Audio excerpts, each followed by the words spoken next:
Imagine your 8-year-old brother or cousin goes missing. For years, no one hears a word from him, no phone calls, no sightings, nothing. But then 7 years later, out of nowhere, he walks into your house alive.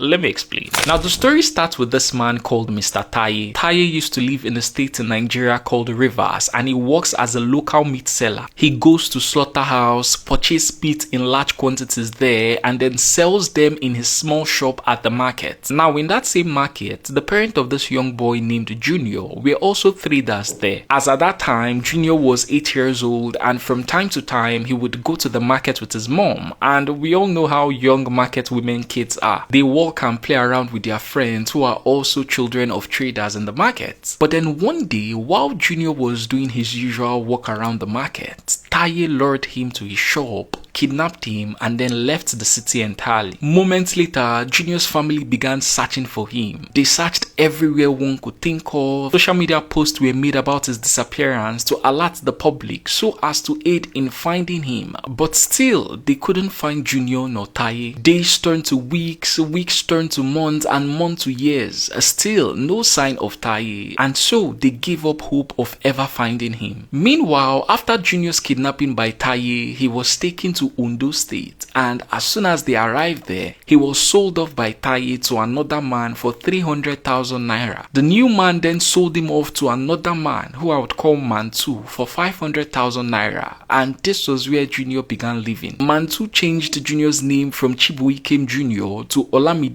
Awofolaju, and there he began doing some tedious job as a young child. He worked as an errand boy for Mantu, and later on he moved to washing cars. These were some of the jobs among others which Junior did for a good 8 years. But somehow during this whole time, Junior still remembered that he was kidnapped and that Mantu was not his parents. So one particular day, he went to the police station and reported the whole thing to them. The police then came to his house and instructed Mantu to conduct a DNA test and disprove what Junior told them, or else he would get arrested. Mantu, knowing he couldn't prove it, allegedly bribed the police officer, and then he and his wife ran away. After they fled, with the help of some money Junior had saved up from doing those tedious jobs and also the police, he boarded a bus and returned back to his family in Rivers State. His nephew was quite happy, and he shared this whole story on X. It's not every day you get to see your lost sibling after 8 years. The only downside about the story is that Junior changed in a way that isn't too favorable for his family. It's due to the fact he got whisked away to a non-Igbo state, a Yoruba state, and spent 8 years there. He now has the accent of a Yoruba person, he speaks the Yoruba language, and he has forgotten everything relating to the Igbo tribe, including the language which he spoke with ease before.